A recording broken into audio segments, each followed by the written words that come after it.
We're going to use this track called Sharp Hand Joe. It's in Canvas, and it's actually like an assignment for y'all to like learn how to do timing and elastic audio stuff. And what we're going to do is we're going to use it. I'm going to show you. I'm going to go over that with you, and then we're going to also talk about what we're doing today with the same one, using plugins and learning how to use plugins and stuff. Terry Simon, there you are. Herbie, cool, Camilo, there you go, cool, yep, cool, awesome, thanks Terry, I got you. It took me a second, but I got you. Okay, so, yeah, all right. So, first thing I'm gonna do, it should be in the right tempo. Let's just go ahead, I'm gonna go ahead and put a click track in here. And you can follow along with what's going on with the instructions. I think, I actually opened up the instructions yesterday, the timing exercise, yeah. So just real quick, I'm just gonna take a look at these instructions with you here. Memes, what does that mean? I saw your email, I didn't have a chance to respond to it yet, but I kind of glanced at it, I didn't have a chance to look at it completely. I'll look at it in a bit and reply to you, or we can talk on Zoom later or something like that, okay? So you got the Sharp Hand Joe, and what you're going to do is you're going to create a mix and edit group for the drums. Now this part number 2 right here, what this is this one is in Pro Tools, over here on the left-hand side, down in the bottom, there's a thing called groups. Now I've kind of briefly talked about subgrouping, and we haven't really gone into a lot of detail on subgrouping yet, but we've talked a little bit about subgrouping. And what I'm going to do right now is we're going to talk about Pro Tools edit and mix groups. Now these edit mix groups is different from subgrouping, and I just want to kind of make that really clear that they're different from subgrouping, because I don't want anybody to kind of get mixed up about that. But they're both called groups, and that's the confusing part. Okay. Hey, Catherine. Cool. Boop. There we are. Awesome. Okay, so they're both called groups, and that's the confusing part, but one of them is more for editing in the edit window and doing some basic mix things, and the other one is more of a general audio mixing thing. So the subgroup mixing is a general audio mixing thing, and that's something that you're going to use everywhere you go. It's something that's in and you're going to use it when you're using a hardware board, you're going to use it in software, you're going to use it in Logic, you're going to use it in Pro Tools, you're going to use it in Ableton Live, you're going to use it on the SSL, you're going to use it on the Audient, you're going to use it in the O2R. All those different places you're going to use subgroup mixing.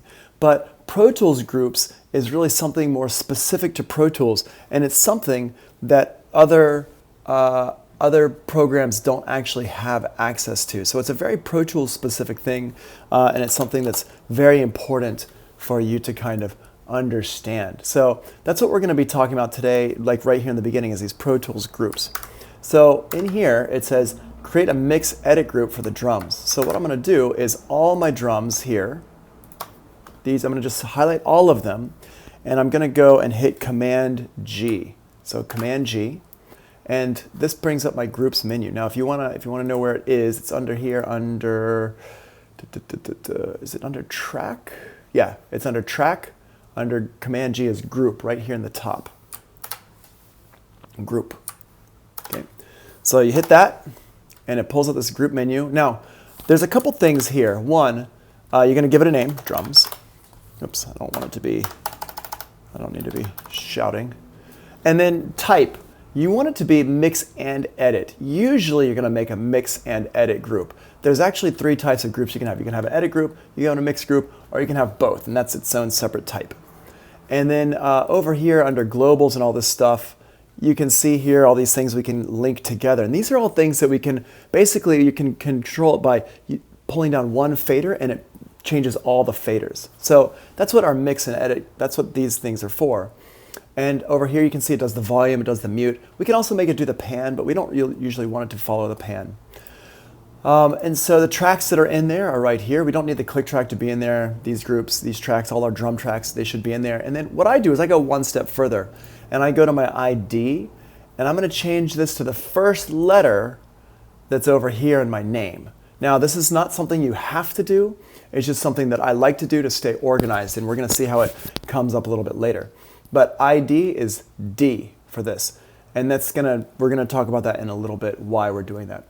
So drums, and the reason why I named my ID was D was because the first letter of the group is drums.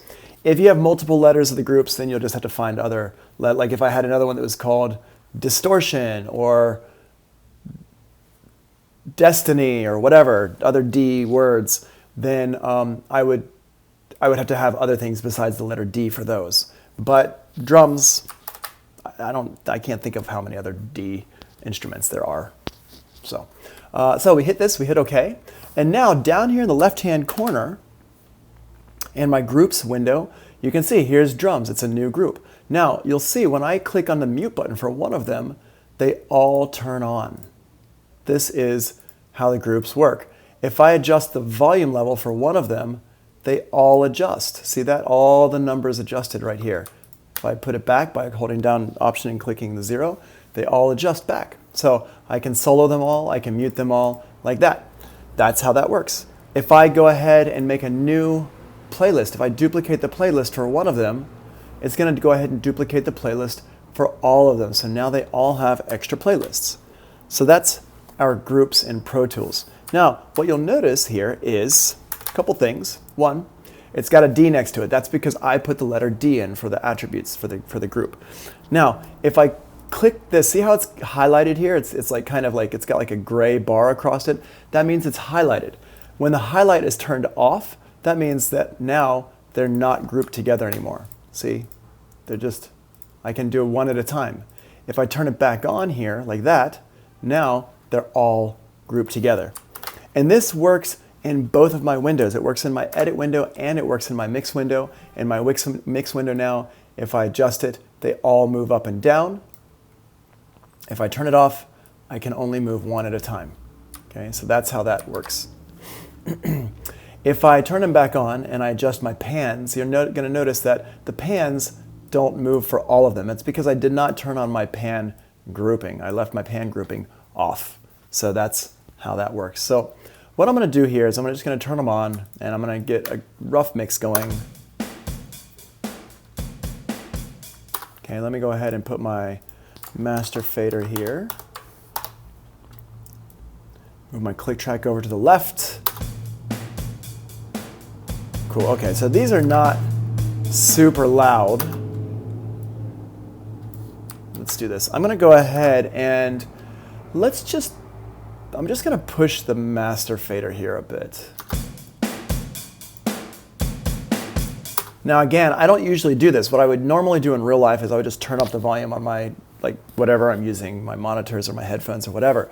But because I'm sending out to you and I'm broadcasting out through OBS, I'm gonna do it a little bit different from how I normally do it. I'm just gonna go ahead and push my master fader here, but I just want to please understand, I don't recommend that you touch your master fader in real life. Usually keep that at 0 and mess with your other faders or just turn your output, whatever you have to do it. But for now, I'm just gonna go ahead and push that master fader. So we got this here. And I'm gonna go ahead and I'm gonna turn down, whoops, sorry, I have my groups turned on still. Just turn off my groups, there we go. And I'm gonna turn everything down so we hear just the dry drums by themselves. That's what the dry drums sound like.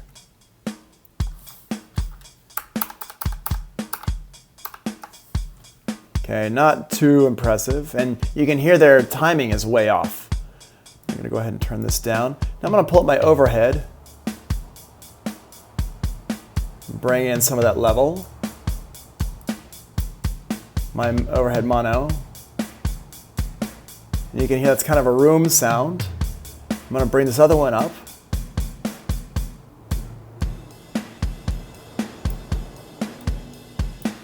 Cool. And I think that's a good little mix. A good little mix going on right there, okay? So I'm not gonna put any effects on these right now. We're gonna go ahead and deal with effects and stuff later. That's what the other part of our lesson is about today. So now I've got these here. I've got a decent little rough mix going on here. It sounds pretty good. I'm gonna go back over here to this one here. And let's put on our click track. And on the click track, I'm gonna get the Tony click. If you remember, I've got my factory settings up here, and I made that Tony click before. I'm going to click on that. So it pulls up my Tony click, so I've got my Tony click sounds. Wow, that's loud. Sorry.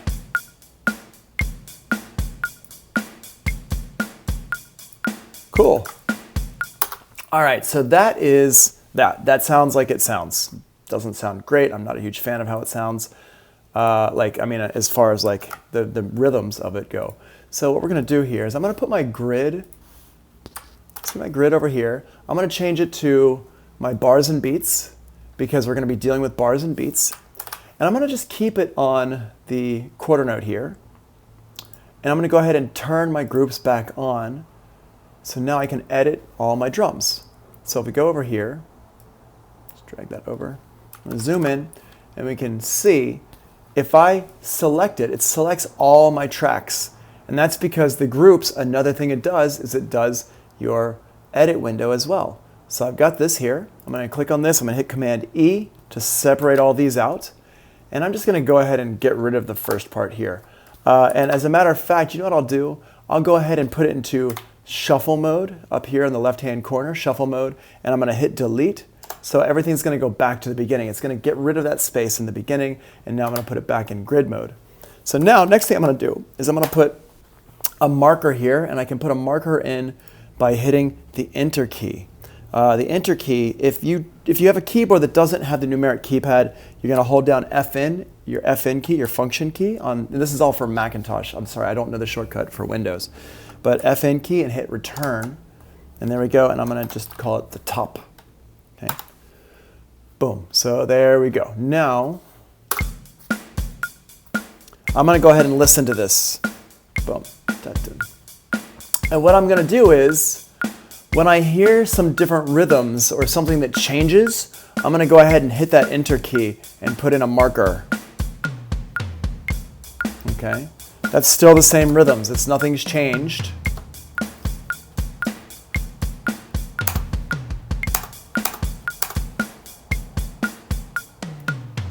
And I changed it there. I'll explain that in a second. Okay, cool. And now my ride cymbal comes in.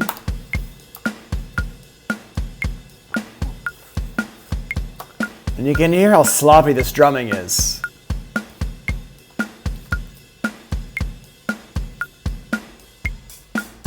Oh, my hi-hat came back in.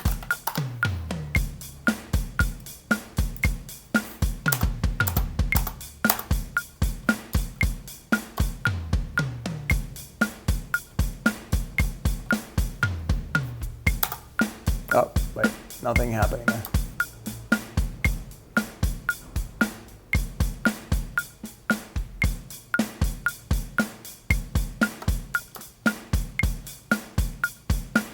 I was trying to follow my, hold on, I'm going to turn off my nose scrolling. There we go. So I want to go ahead. And I think my ride cymbal comes in here again. Yep. My ride cymbal came in there.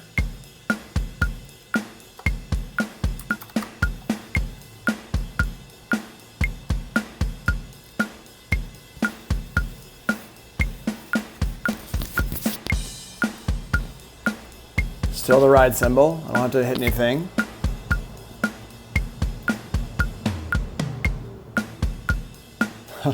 This drummer's pretty sloppy.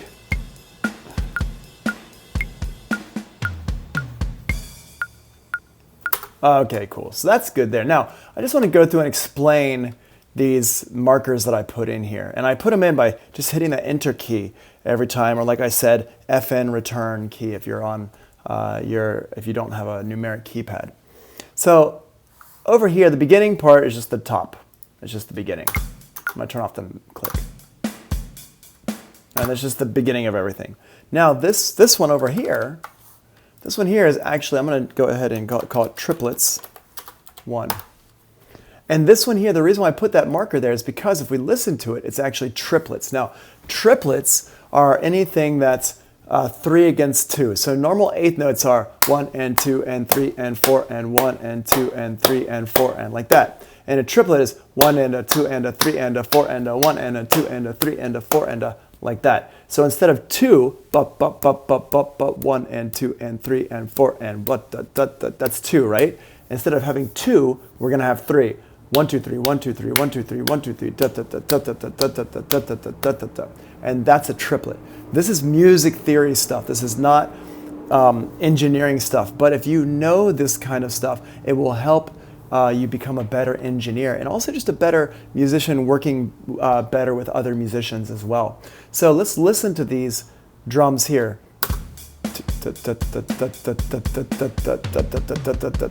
Right? So you can hear these right here are triplets. So I'm going to go ahead and cut those. And that's why I put the marker here so I know they're triplets. And now we go back over here, back to eighths. I'm just going to double click it and give it a thing. Joseph C. Clark. Didn't I get you? Oh, I didn't get you. Sorry about that. Cool. Thanks. All right. Thank you for noticing that. Okay, over here's the ride cymbal. That's, again, pretty self-explanatory. I'm going to go ahead and cut that one as well right there. Boop. Command E to cut. And now we're going to go back over here to our closed hi-hats. There we go. And again, over here's another place where triplets happen. Right, there we are. So I can just name this again, triplets 2. And we're back to eighths again, eighths 2. There we go. And then here I'm going to cut these. And I'm just going to move this back a little bit because you can see how the start point's over the line right here. See, here's the line and here's how the start point. See how that start point is over that line? That's not good. We don't want that. So what I'm going to do is I'm just going to go ahead and move it over. Now, what I'm doing is I'm holding down my command key. I'm sorry, I don't have my camera turned onto my keyboard today. My camera's in a different place. So I've got these here. I'm going to put Command E, and I'm going to move this closer to over here. Actually, nah, you know what? I'm just going to leave that there, so that when we move things around, when we quantize stuff, it'll move over into the right place. I'm going to go over here to the end where the ride symbol comes in, and zoom on in here, and hit Command E. We seem good there, and that's it until the end. So I'm just going to go ahead and zoom in on some of these. I'm going to zoom in on some of these and just make sure we're good to go. And what I mean by that is I'm just going to check these start points here. See how this one is starting right there? Okay. So check that start point. Yep, cool. And that's fine. I just don't want the start point to be like over here somewhere because that would be weird, like the way I've got them, the way I'm cutting them. Now, one thing I can do here is I can actually click. If I want to go to the end or the beginning, I can click on it and hit my left and right arrow keys. That's actually in your notes from a few weeks ago. The left and right arrow keys will allow you to move to the beginning or the end of your clip. So I can move all the way to the end. I'm just going to zoom in here and make sure. Okay, so see how this one here is on this side of it, and that's fine. We just don't want it to be on this side of it. We don't want to be the start point to be before this cut right here. So I got that. Yep, see how this one has the start point before the cut? So what I'm going to do is I'm going to take the start point, I'm going to drag them back. So now the start point is, the cut is before the start point right there, okay? And what's going to happen is eventually this here is going to move to right here. It's going to quantize. It's going to lock into that grid, okay? And I'm going to zoom into here as well. Yep, great, looking good. Okay, that's good too. Yep, cool. Moving over, yes, yes, start point, yes, good. And then yes, okay, cool. So everything is looking good here. Let's just go back to the beginning of everything, make sure our start points are, yep, cool. Okay, having done that little bit of work right there, it's gonna make the next part super, super quick and easy. So all I'm gonna do is I'm just gonna quantize these whole big groups of things once I put them into elastic audio mode. So I'm going to go ahead and all of my drums here, I'm going to make them all medium. I'm going to change the size of the track, and I can change the size of the track by clicking right here and selecting what size I want. I can also click and drag here. And what you're going to notice is all my tracks that are grouped together, remember our groups down here, they're all going to change to be the right size or the same size. So I've got the sizes here. And now I'm going to go over here and we're going to put our Elastic Audio plugin on the tracks. I'm going to use rhythmic mode. There we go. And I'm going to go ahead and put them into ticks mode so everything will move around correctly. Okay, cool. So now we've got this, and the next part is actually super easy. The instructions in here actually go into some crazy detail about everything so far is okay, but they go in here, they talk about moving things around and stuff like that, and some things might get weird. A lot of things are going to be fine, especially if you do what I did. If you watch this video again and you follow what I just did, your life's going to be so much easier than actually following the instructions. The instructions are the hard way. I'm showing you a little bit of an easier way. What I didn't do yet, though, actually, here, let's just go ahead and do this. Kick 01-EA. And what I'm going to do is I'm going to highlight that, and I'm going to hit Command-C. And now I'm just going to go ahead and paste that in. Oops. To every track. So I know this is Elastic Audio. EA stands for Elastic Audio. Okay, cool. And that didn't take very long. The reason it didn't take very long is because what I did was I made it on one, I highlighted it and I copied it, and then I went back and did it and used Command to get to my things. Johnny says, how can I watch the video again? It's on the YouTube page. Remember, in Canvas, I have a link to that YouTube page, and the video is going to be on YouTube once I'm done, once we've gone through all this stuff here. So you'll be able to see it again around, yesterday I had the videos up by like 1 o'clock. Today, 1 o'clock, 2 o'clock, depending on how busy I am.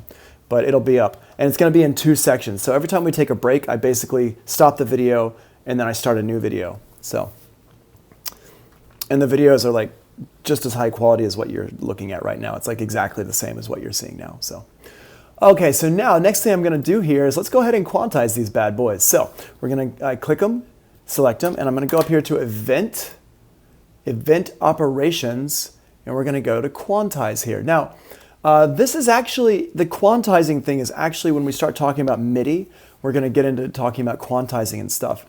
And it's going to show all this stuff where it is right now. It's not in your Canvas notes right now, but it is when we get to MIDI stuff. So it's all going to be there. But what I just want to show you is this quantize, the shortcut for it is actually Option 0.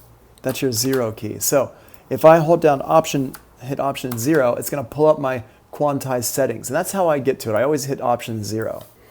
Now, in here, quantize, what quantize does is it's going to snap things to the grid. Okay, so I'm going to go ahead, and before I hit apply, I'm going to make a new playlist with these.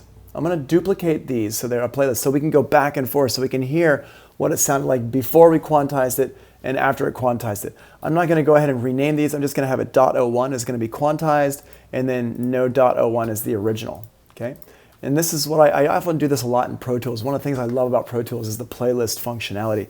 I can make playlists of stuff and keep things and mess with stuff and like all I want without messing things up. So here's what we do. We got this here, and I'm going to hit Option 0 to pull up my quantize settings. And it's going to ask us, what do we want to quantize? What is it that we want to quantize? Well, we want to quantize the Elastic Audio events, these. We don't want to quantize the clips. The clips would actually quantize the beginning of each clip. If you were slicing these, then you could do it like that, but I don't really recommend that. I recommend doing the audio events for this type of stuff. Quantize grid, we're going to use 8th notes because our notes are 8th notes, not 16th notes. So our fastest note.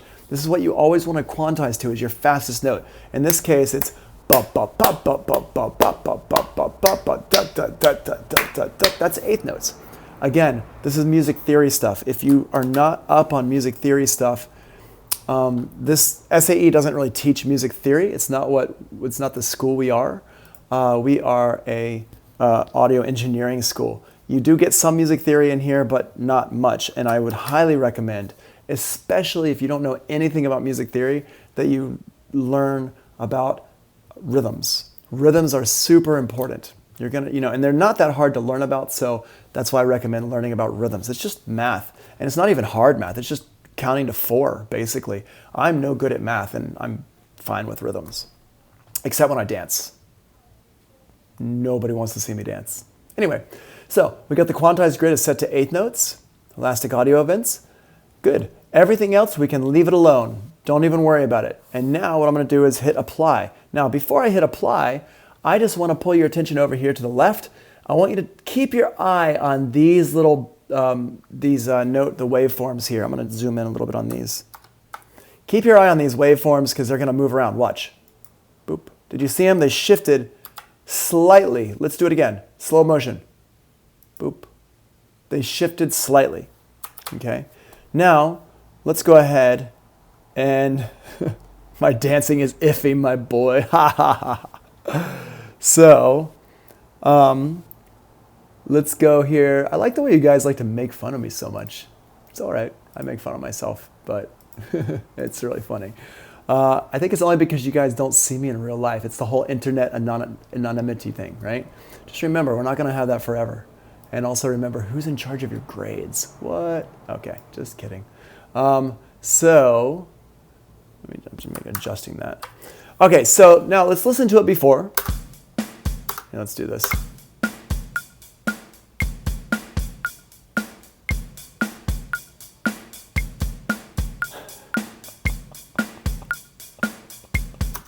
Yeah.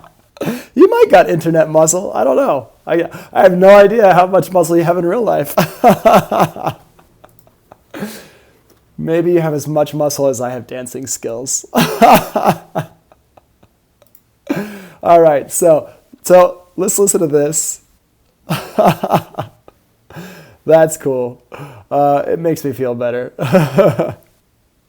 All right, so let's listen to this real quick again here. This is no quantize.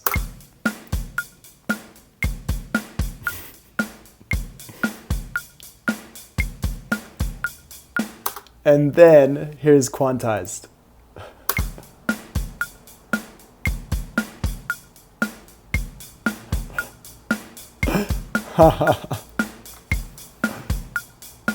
I'm loving it, guys. All right, so let's, just to get serious here for a second, Gio says, for drums, doesn't quantizing too much take away from the natural feel? Yes, that is absolutely true, Gio. You're 100% right. Over quantizing does take away from the natural feel, but there's a couple things that help us with the natural feel. One is the rhythm of things helps with the natural feel. But the other thing that really helps with natural feel is also the loudness of things. How hard or soft you're hitting the drum, how loud or soft that drum is, can really help a lot with the feel of things. So if you have things that are quantized perfectly, but you put a cool like volume, like dynamics in there, you can actually make it have some kind of life. But if everything's just straight, that's super boring. But if you have something that goes, then that's going to have more feel to it. Now, Lord Z Charles says velocity, and you're right to a point with the velocity. But remember, velocity is not actually loudness. And that's a common mistake that people make when they first start learning about this stuff. Or even if you've been doing it for a while. For a long time, I thought velocity meant loudness, how loud it is. And that's not 100% true. And I want to make sure that people don't think about loudness as velocity. Velocity is how hard you hit the note, how hard you hit the key on your keyboard. Now, what that translates into most of the time is velocity. Because for drums, if you hit it harder, then it's going to make it louder. If you hit it softer, it's going to make it quieter. But it's the weight applied to it. And most of the time that does translate into loudness. But when we get into synthesizers and sampling, I'm going to show you some tricks where you can use velocity to change the sound itself and not the loudness of the sound. So I just want to make sure that we don't get because, for example, Lord Z. Charles, sounds like you understand what velocity actually is, but maybe other people don't. So I just want to be careful that other people don't start saying velocity like I did for a long time when I was young. So here's this here. Now, we got this one. Let's listen to this one more time. This is the corrected quantization.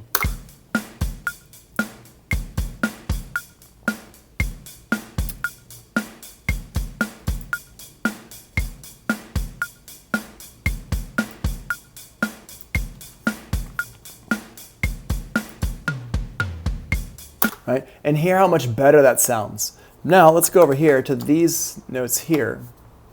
Now remember, these are triplets, so we don't want to quantize these. Oh wait, Geo says velocity is more like accenting and dynamics. No, velocity is literally, here, how hard I hit the key on my keyboard. So I've got my keyboard here. Let me just change this here. Boop. Okay, so here's my keyboard. If I hit my keyboard soft like this, that's a soft velocity. If I hit it hard like this, that's a hard velocity. Now, if I'm playing drum sounds, usually this will translate into loudness. So it'll be like bop, bop, bop, bop, bop, bop, bop, bop, like that. But if I'm playing a synth sound, that doesn't necessarily translate into loudness. If I'm playing a synth sound, it might be like boop, boop, boop, boop, bam, bam, bam, bam. It's the same loudness, but it changes the sound. Boop, boop, boop, boop, boop, boop, bap, bap, bap, bap, bap, bap, bap, like that. And again, we're going to come back and talk about that in extensive detail once we talk about once we get into synthesizers and stuff. Oh, this keyboard is dope, right? Yeah. All black like my heart.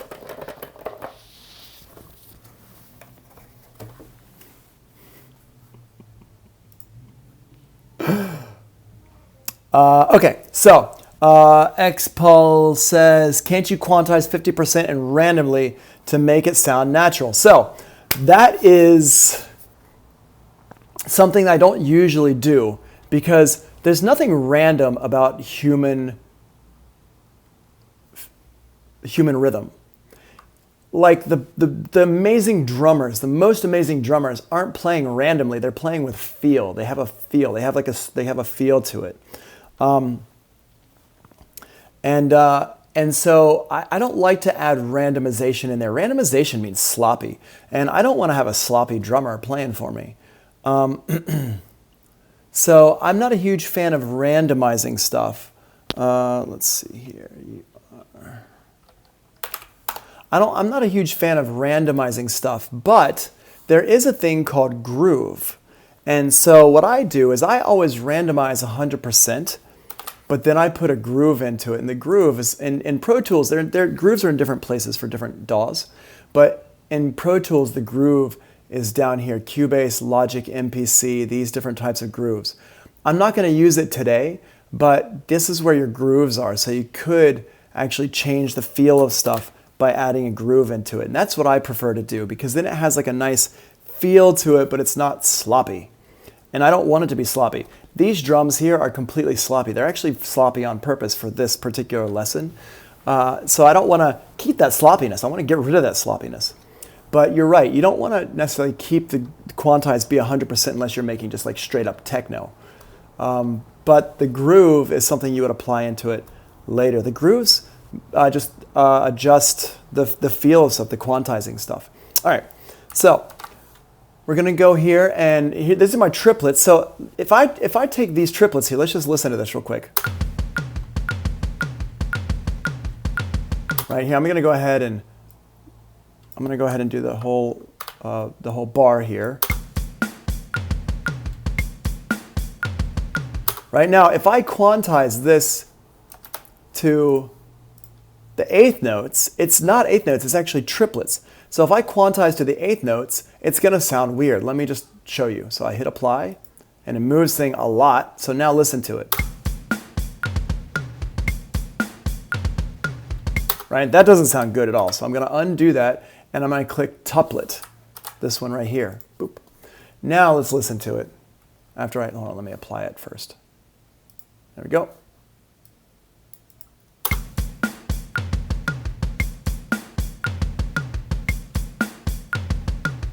Right, see how much better it sounds? It sounds so much better. Okay, and we can go down here and we can see how it's changed everything. So all the drums have snapped into place. Now, this drum here is a little bit, these ones are still a little bit off.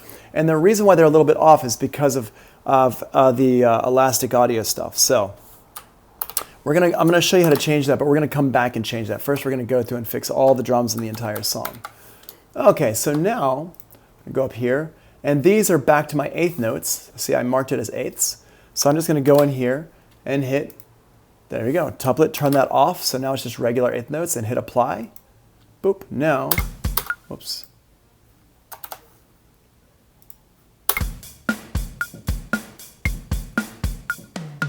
Okay. So now we got all this stuff here. Okay. So we got this here. Let's do it one more time. Whoops. And you can see this first one is off a bit, and there's a reason for that. We're going to come back and fix that. Now we're just going to skip ahead to our next cut. And the ride cymbal is also eighth notes if we listen to it. Okay, I'm going to hit apply. Now it smooths everything out. Now this is a good point to go back and listen to our original part here. Let's listen to the original one.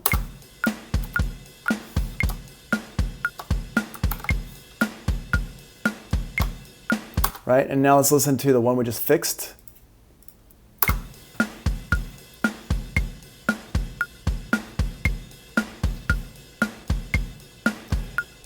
Now you hear the space between those ride cymbals here, how it sounds a little bit unnatural. I'm not a huge fan of that.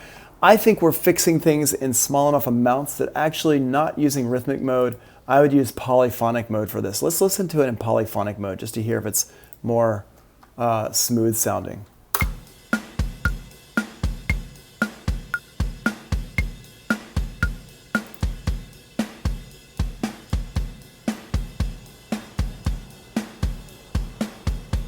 Yeah.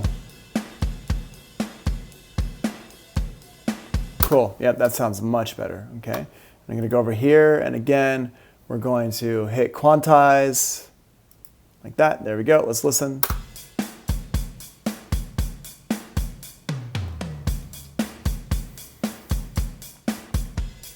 Cool. All right. And now we're going to go over here. I'm just going to listen to this. Let's listen to this bar right here.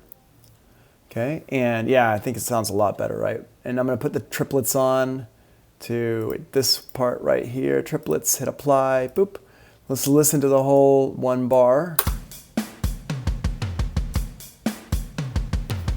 Great, sounding so much better. And now over here, I'm just going to back out to make sure. Yeah, we should be good. Turn the triplets off, hit apply. Okay, let's listen to this one. Hear how it sounds. Right, that sounds gross. Go back to our fixed one.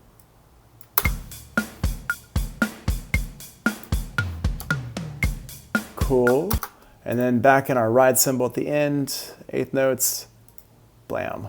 There we go, cool. All right. So now we got everything fixed up. If we listen to it,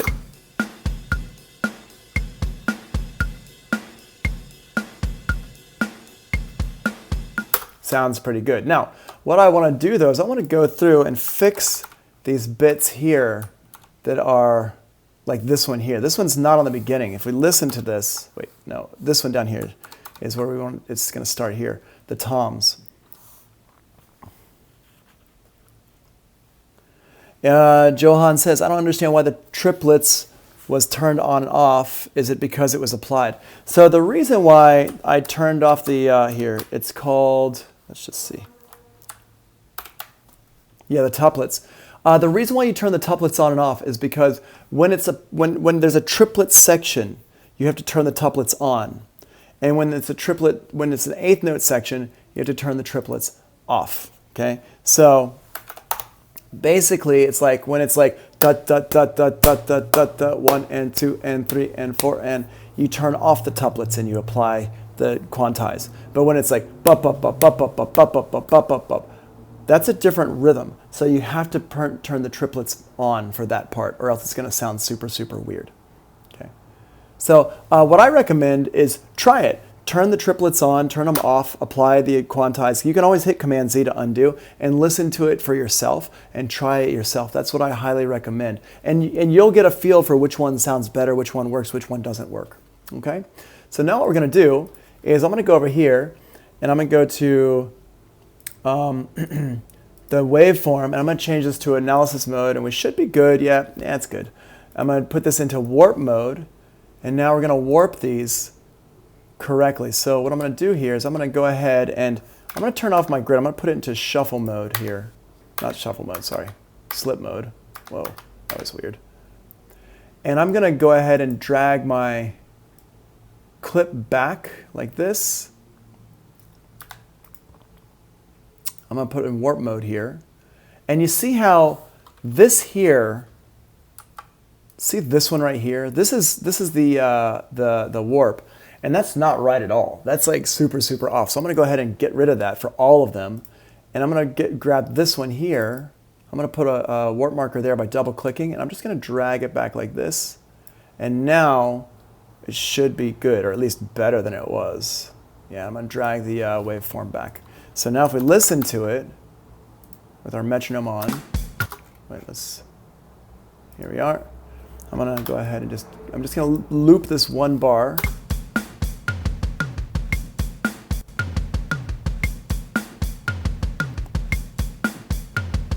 Actually, you know what I'm gonna do? Hold on, before I start making these changes,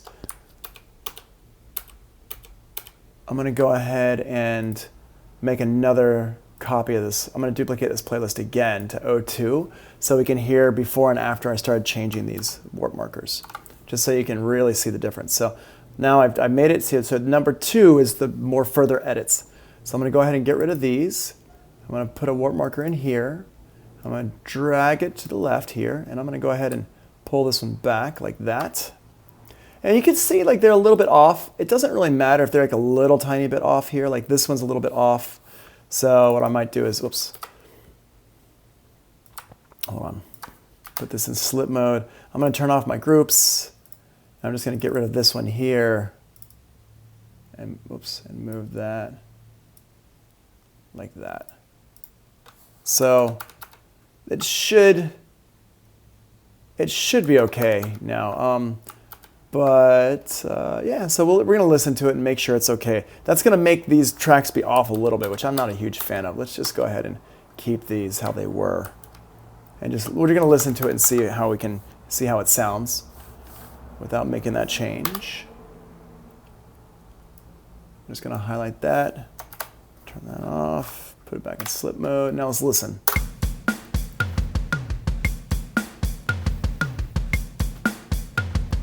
That sounds great. Now let's listen to it before we made these changes.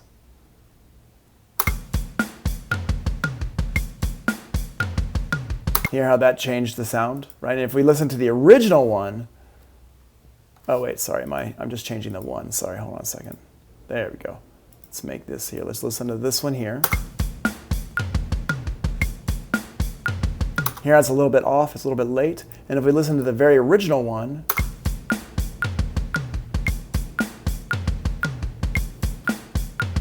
okay, so that's how far we got. That's how different it is now. Let me go back to this one here. Over here, boop. Keybeat says you can't hear it. Does anybody else can't hear? I think that's a you problem. All right, let's go back to our ride symbol over here. All right, so this one here, I'm gonna go ahead and make adjustments to this here, like this. Whoa, what happened? Oh, I know what happens. Yeah, it's all the way over, hold on. I'm gonna grab this one and move it over. I'm gonna grab this one here and move it. Now, actually before I do that, this one's going to be a little bit weirder. I'm going to go ahead and get rid of this. There we go. Now, all these, why is it doing that? Hold on a second. And this is kind of a weird thing that it's doing here. I'm going to go ahead and put a marker right here. I'm going to pull this over. I'm not sure why it's like crunched all these up into here, but I'm going to go ahead and move this over like this. Can we do that? It's not going to let me do that. Oh, that's super annoying.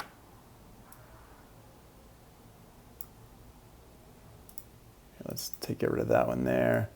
Move this back like this. Move that to the beginning.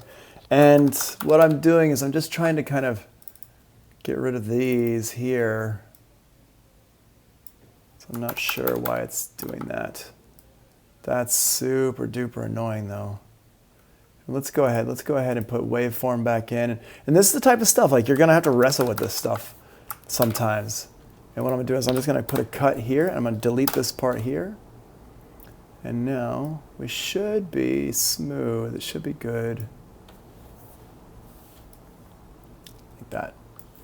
And I've never had to wrestle with something like that before that looks like that. So I guess my point is that you're gonna have to wrestle with things sometimes that you've never seen before. And so that's why you practice with this stuff a lot, and you kind of work your way around it. So let's listen to this. Back it up a couple bars.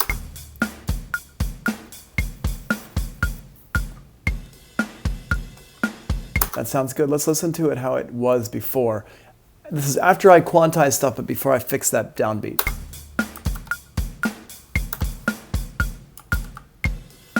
Oh, okay, well, it turns out that wasn't actually that bad to begin with. Let's go over here to this one. Let's listen to this one. Yeah, okay, that one's definitely weird sounding. Yeah, you can see it's got like an extra click on the beginning here.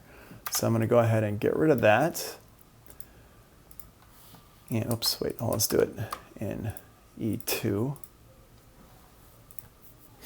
So I'm going to get rid of this by doing that. And now let's pull this back a little bit and see what we got going on here. I think this is going to sound okay actually without a lot of editing. So let's go ahead and listen to it. Okay, that still has a bit of a weirdness going on here. So what I'm going to do is I'm actually going to crossfade that. Let's listen to it with a crossfade. Yeah, that's sounding better. Let's see if we pull it this way and crossfade it right here. Much better. Okay, so that fixed that. That was like a little crossfade that fixed it there. And let's go over here to this part here.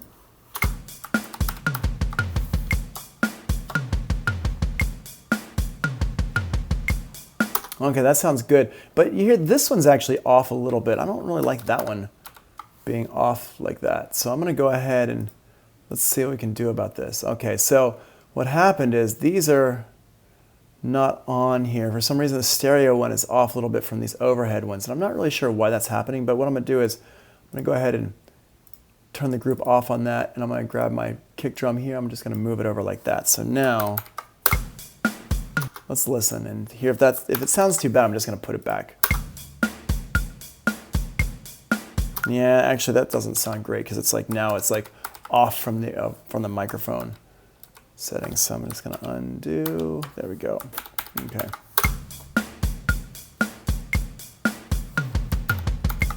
Okay. It's the rhythm's a little bit off, but it actually sounds okay with itself. So what I'm going to do is I'm going to just take this slip mode. I'm going to just move it this way a little bit. Cool. I'm going to move this back over here like this a little bit.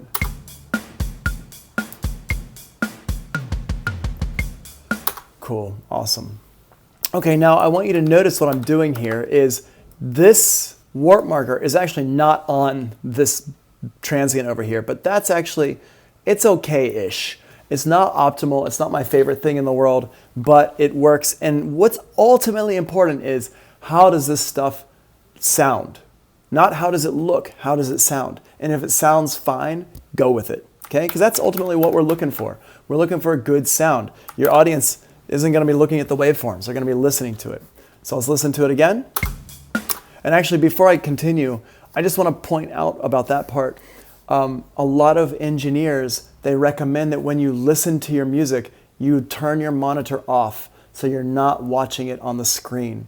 A lot of people make the mistake of when they're, especially electronic music producers, they'll be producing and they'll watch it as they listen to it.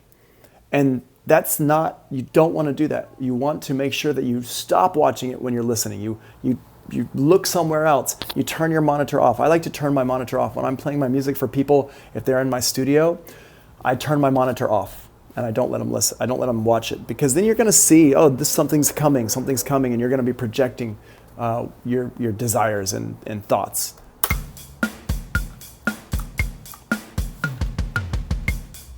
Awesome. Sounds great. Let's go to the end over here. And cool. Wait, that's not, is that? Hold on, let's go back to this.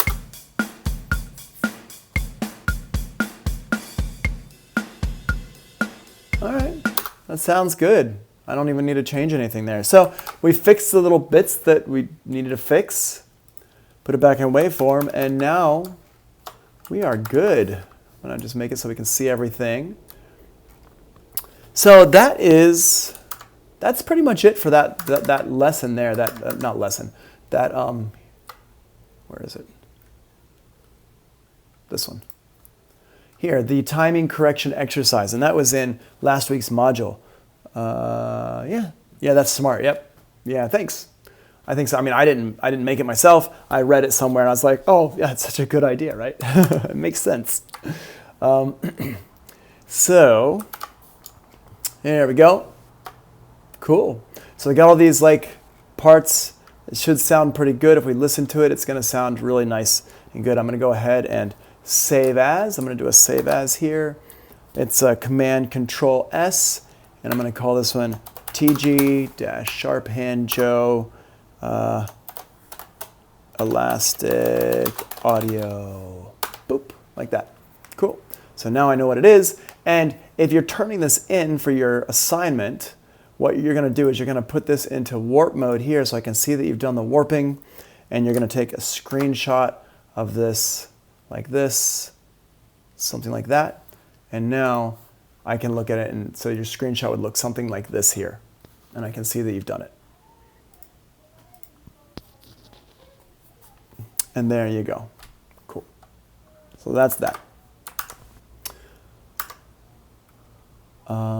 Let's just make sure. Oops. Go back over to here.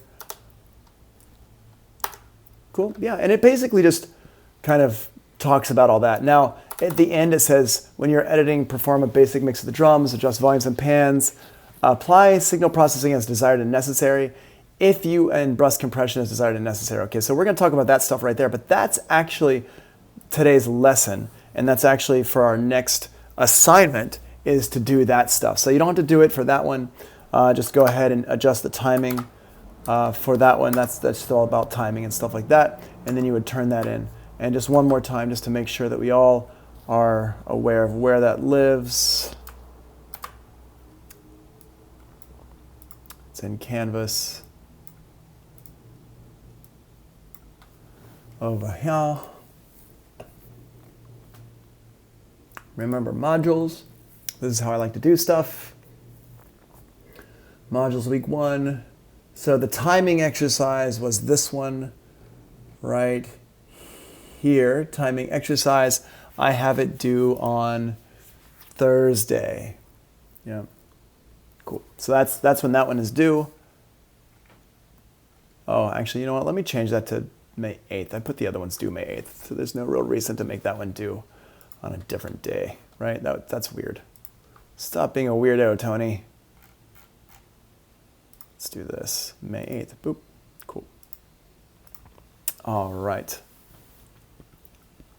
And then the one that we're going to be talking about today with the lesson and going over some different stuff is this one here. So today we're talking about plugins and audio suite.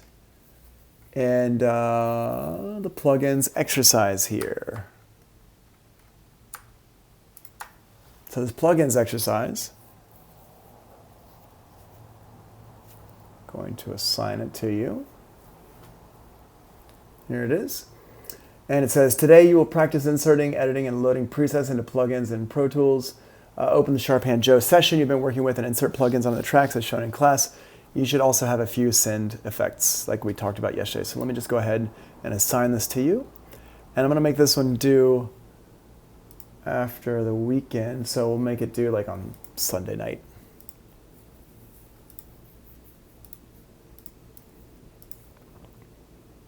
Sweet. And there's my birthday right there, May 11th. Yeah! Cool. And again, you're just going to show us submit a screenshot of you with these here. So let's take a step back from that for a second and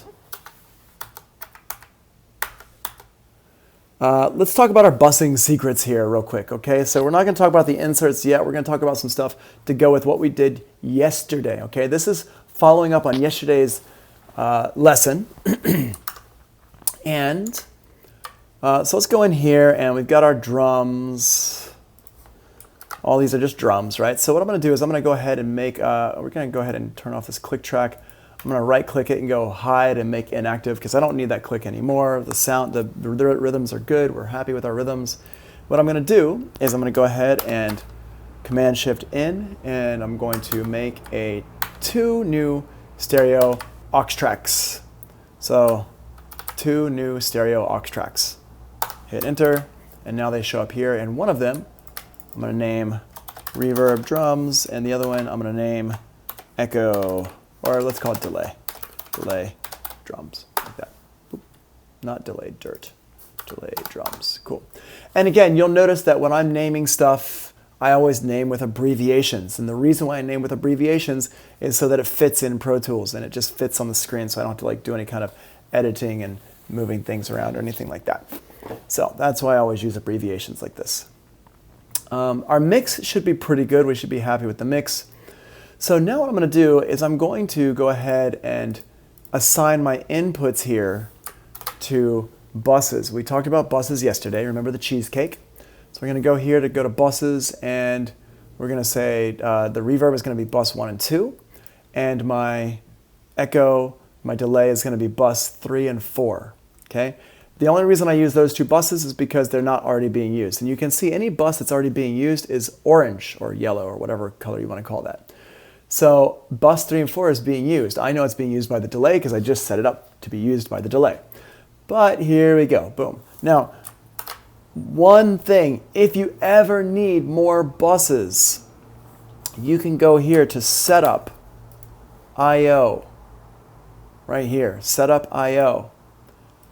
And you can go here to your buses, here, bus, and you can go ahead and add more buses. You go to New Path, right here, New Path, and it's going to ask you what kind of path you want to make. I want to make a stereo bus, auto create subpaths. Yes, that means it's going to automatically create mono paths for you, and I can make 50 of these. And I just call it a bus, hit create, and boom. Now I have a bunch more buses. You can have a ton of buses. So many buses. So make as many buses as you want. No limit to how many buses you can make. Now what I'm going to do is I'm going to go ahead and click default to put this to a default setting, because you'll notice it had a whole bunch of stuff. Here, let me hit cancel. If I go back here to Setup I/O and see how this has like playback 1 and 2 and 3 and 4 and optical. That's because this came from somebody else's studio. Somebody else made this session in their studio.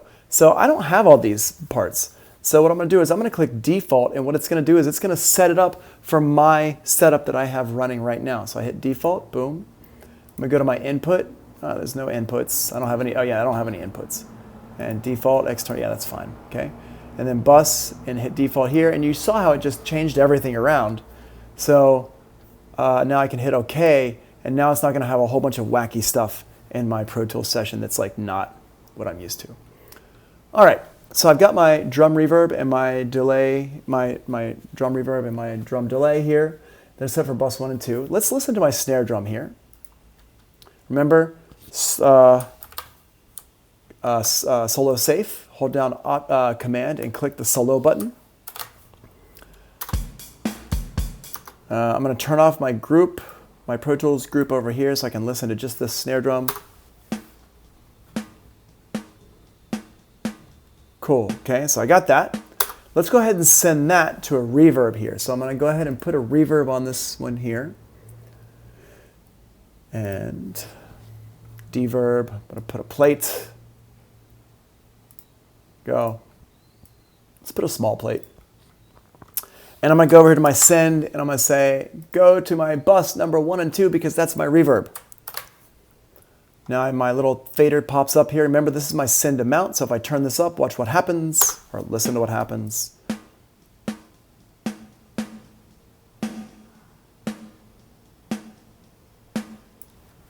Awesome. And that's what my plate sounds like. Cool. So now I can send all these drums. What's up, William? William, you didn't stick around yesterday. I sent you a message in Zoom yesterday to go over your Pro Tools thing, and you didn't stick around. You just bounced. I thought you were gonna hang out with me a little bit and go over that with me, but you did not. You did not. All right. So we got this here. I'm gonna go ahead and drag this over to all my different drums here. Cool. Now, I'm not going to drag it over to these two here. I'm actually going to mute these two because these are actually room sounds that were recorded at the time of the drums. So if we want to use the natural room sound, we can, but if we don't want to, we don't have to. So let's go ahead and, I'm going to go ahead and listen to all these.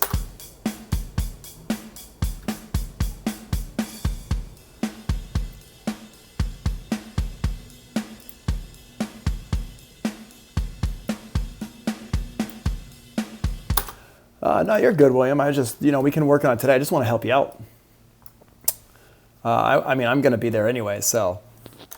But, yeah. No, but you're cool. You're cool. We can work on it today if you want. All right. So here's the sound. If I want to turn up my reverb here, I can turn it up right there. Cool, so I got that. Hold on, let me just make sure my, 512, that should be fine. Okay, so we got this here. Now, if we want to listen, let's listen. I'm going to mute this, and let's listen to our original sound.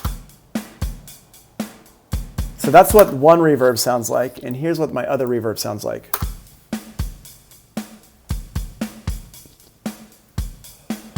I kind of like this reverb a little bit better, but here's the cool thing. Remember from yesterday, I can change this reverb at any time that I want. So if I go in here and I change my reverb sound, and I can do that from right here, change the plugin. Let's go to different reverbs, and let's use the little plate. Let's hear what that one sounds like. Little plate is from Sound Toys, and here we go. That's a really big reverb. Let's go to drum. Let's go to Thin Shorty. All right, that's a nice little drum sound there. That's nice. It's a big one. That's more like something you would just have on your snare drum.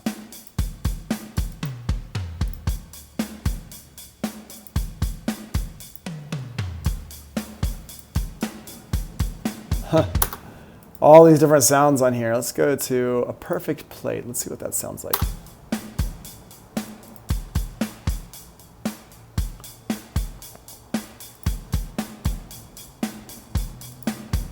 Oh yeah, Night Monkey, you are absolutely right. Can have an actual career, 100%, yep. Okay, so now here's the thing is, you can hear how much this is changing the sound right here with just these different like presets that I'm using here. Let's try a different plugin here as well. Let's go here to reverb and let me turn on my Apollo Twin so we have actual access to the UAD stuff. Boom. Hold on, let me just go up here and connecting. And I'm going to pull up my UAD meter. There we go. Cool. All right. Sweet. That's fine. Okay. So I got our decay and stuff here. Let's go ahead and try out. Let's try the Ocean Way Studios and see what that does. And it's always good to try these out and try out different settings and presets and plugins and stuff.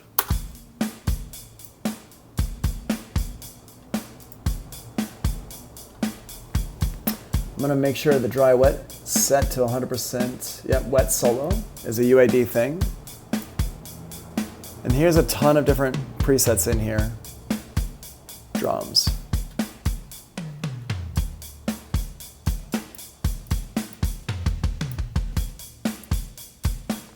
You can hear how these different sound.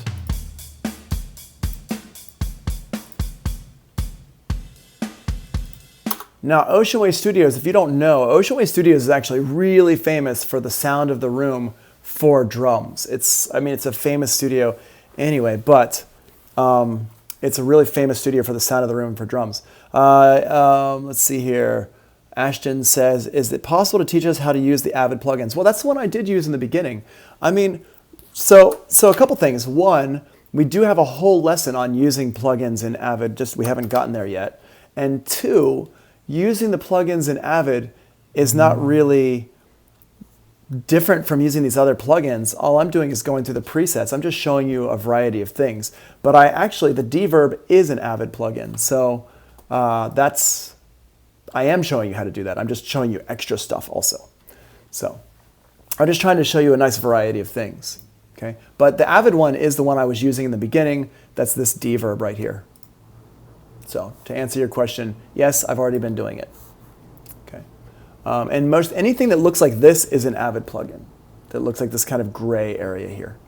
Okay, so yeah, and then the Waves Reverb. The Waves Reverb is okay. I used to use it. I used to have it. I had the gold plugin. Yeah, the Ocean Way Reverb it's a good one though. It's very clean. It's very, very clean. UAD, these are some good ones here that come with oh,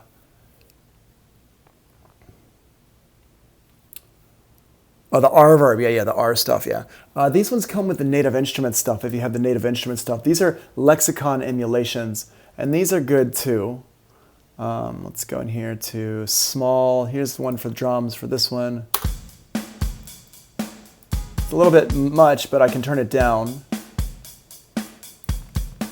So if you get the Native Instruments, if you're a producer, I highly recommend at some point that you get the complete package from Native Instruments, and that includes this RC24.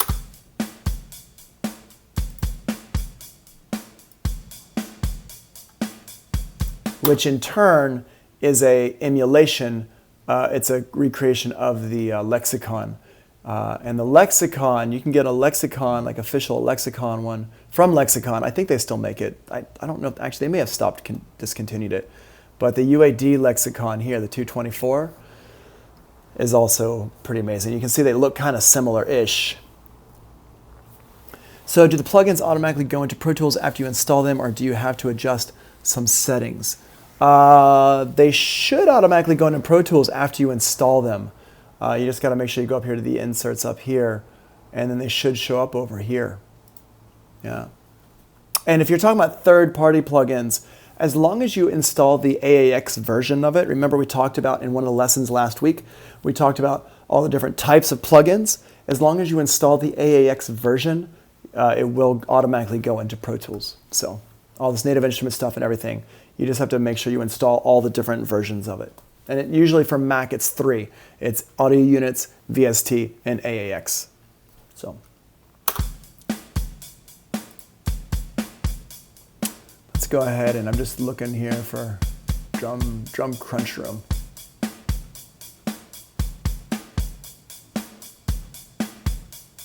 Yeah, very clean.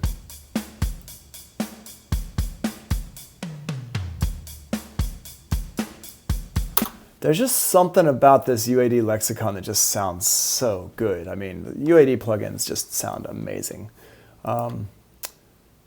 So anyway, so that's our reverb there. Let's put a little delay on stuff as well. So I'm going to go ahead and send this. Let's get a delay in here, and I'm going to use the one that comes with Pro Tools here for let's see here, delay, and the one that comes with Pro Tools is this Mod Delay 2.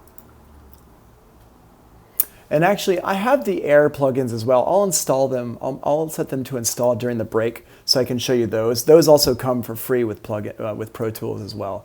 And I haven't shown any of those yet, but they do come with Pro Tools. They're just a separate install. So now, over here, I've got my bus 3 and 4.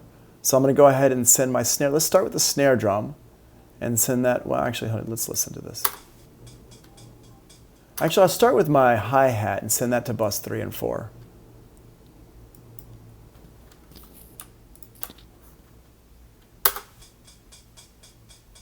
There you go. So you can hear it's doing a little bit of delay there. Now what I'm going to do is I'm going to set this delay to 16th notes. Like that. I'm going to change the groove a little bit so it gives it a little bit of stereo spread. And now, if you want the feedback, we can turn up the feedback here.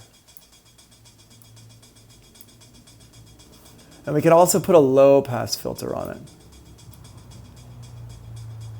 So it sets it back in the background a little bit. Let's put some on the snare drum as well. That's way too much, right? So let's turn that down.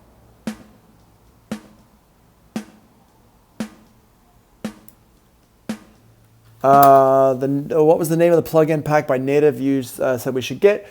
Complete, with a K, Complete. And we're going to talk about some of these plugins here in a little bit. We're going to come back and talk about plugins. Actually, we're going to take a break here in a minute, and we're going to come back and talk about plugins, and we're going to get more into like inserts and stuff. So I've got this delay on here, and let's just go ahead. I'm just going to leave the delay on this one here. Now, here's something interesting that a lot of people don't know or don't do. But if I have my delay here, I want to take my delay, and I'm going to run my delay into my reverb. So I'm going to go ahead and take this delay on this one here, and I'm going to set it to go to the same bus as my reverb here, and make sure it's going into my reverb. So now, let's go ahead and solo this out.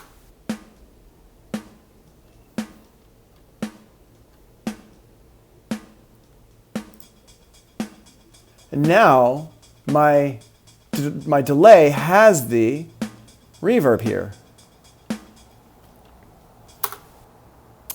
Ashton, no, I totally understand what you're saying. He says, thanks, Tony. I can't speak for everyone, but I don't want to start feeling like I don't have the right plugins, that I need to spend money to get that perfect sound. Well, so there's a couple things about that. One, to learn how to do stuff, you're not going to need to buy anything.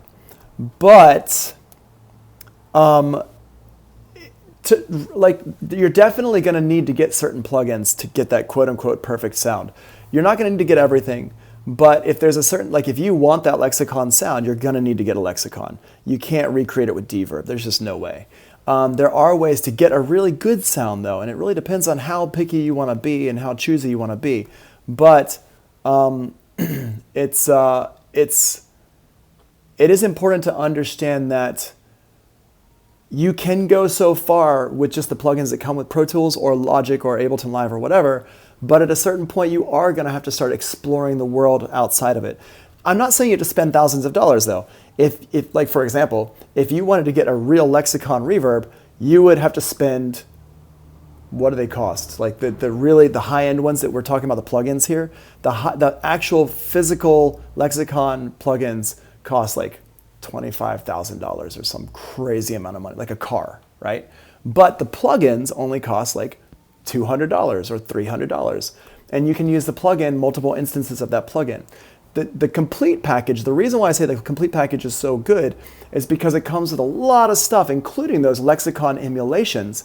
And the complete package, they run discounts and stuff where you can get it for like $300, or I think the normal price is $600, but they do run discounts sometimes. So on the one hand, I feel you. I understand, Ashton. I totally get it.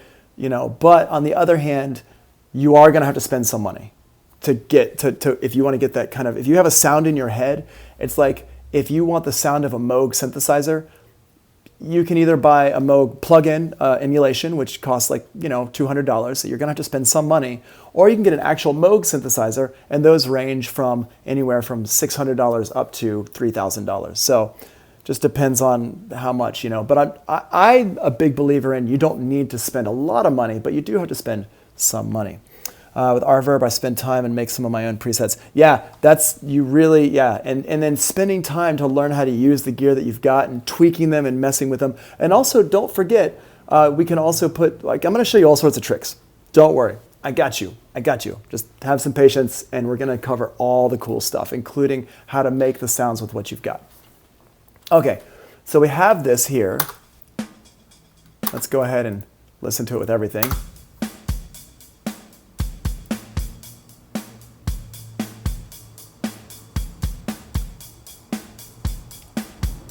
Now, what I want you to notice there is that delay, how it spreads everything out to the sides. It's a really nice spread out to the sides. It gives it some stereo depth there. We're getting that from our lexicon, and now we're also getting it from our delay. And keep in mind this delay does come with Pro Tools there, and I've made a couple of adjustments. Now, a couple things. One,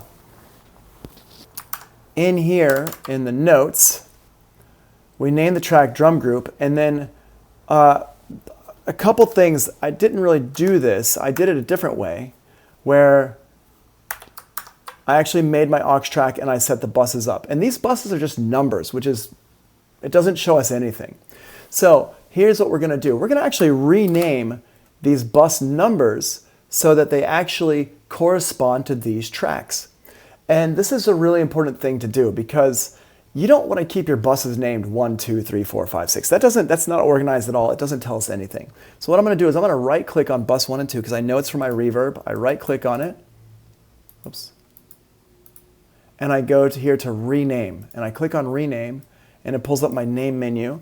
And I'm going to call this one reverb drum. Now, I named it reverb drum because that's the name of the track it's going to. And if we look over here, now the input also changed to reverb drum. Because you remember, Pro Tools, the way it makes connections is with the same bus number or the same bus name, right? And this is something I didn't really talk about this yesterday because I want to leave it for today. This one here, that's my delay drum delay, is bus 3 and 4. I click on it, I hit rename, and now it's going to be delay drums as well. Boom. Now all my outputs here match up with this input here. Now, if I wanted to make one more, let's make one more setting here. Let's make a distortion for our drums to go into to give some like dirtiness to it. So I'm going to go ahead and make a, let's make a stereo aux channel again.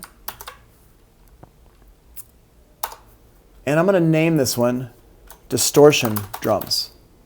And notice how I'm putting the effect name first. Right? That's just me. It's an organizing thing for me.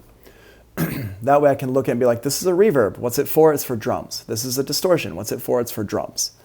So I've got this one here, distortion drums. Now, let's send my kick, my snare, and my toms. Let's send all these dry ones here to that distortion here. So what I can do is I can highlight them if I want, and I go over here and I hold down Option and Shift. And the reason I'm holding Option and Shift is because what that does is it's going to make it so all the tracks I've got highlighted are going to go to the same place. So Option and Shift, and I click on one track and I'm going to go send it to track. And I pick the track I just made, distortion drums here, like that. Now they're all going to go to it. It made its own bus, and it changed the track bus input to that same bus. It did everything all at once for me. Now I'm going to put a distortion on here. Let's put one that comes with the Pro Tools here. This Sans amp comes with Pro Tools. This one here. So I'm going to put that on there. And now I'm going to turn the volume down on it. I'm going to make it solo safe. Let's get a preset. Let's go for Crunch 3, whatever. Now I'm going to turn this one up.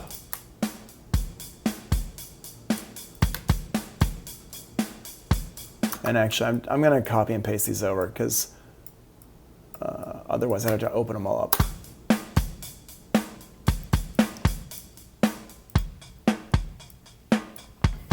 Now let's listen to this. Let's change some of these presets here.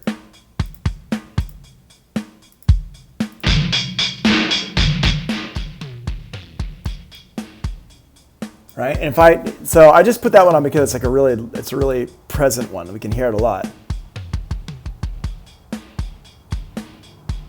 And it gives a little bit of something in the background there.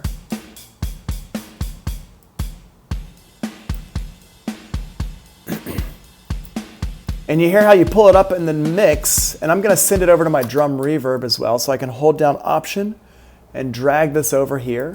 Let me do that one more time. Right here, I'm going to hold Option on this one and drag it over to this one so it sends it to my reverb. I'm going to click on it so we can see. Cool. Now, obviously, if I turn it all the way up, that's way too much. Too much. If I wanted just a little bit of flavor to it, though.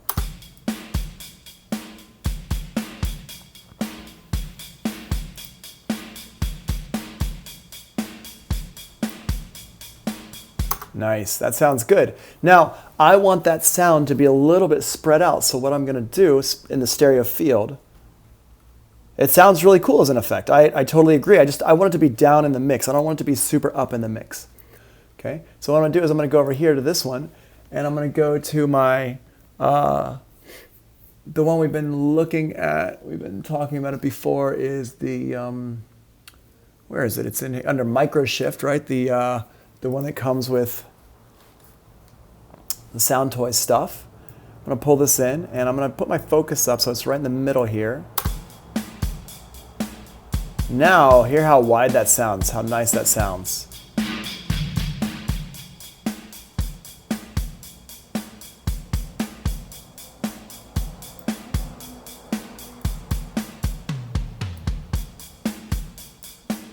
That sounds really cool.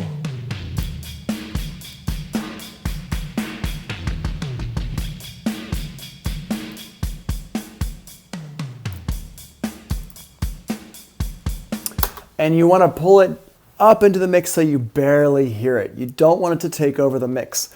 And this is how we start to do some really interesting stuff. Oh, bypass it here.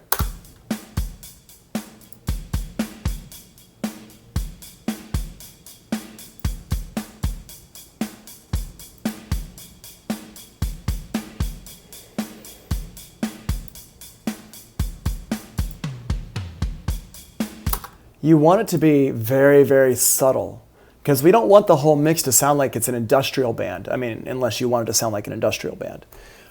We just want it to be to fill it in, right? It's super, super subtle. As a matter of fact, if you're not paying attention to it, like if it's in the mix with everything else, you're probably not going to hear it. But that's okay, because a lot of what you're doing as an engineer is what I call ear candy.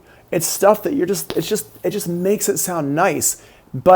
And if you took it away, you would miss it, but it's not something that detracts from the mix, and it doesn't detract from the song, because everything we're doing has to support the song.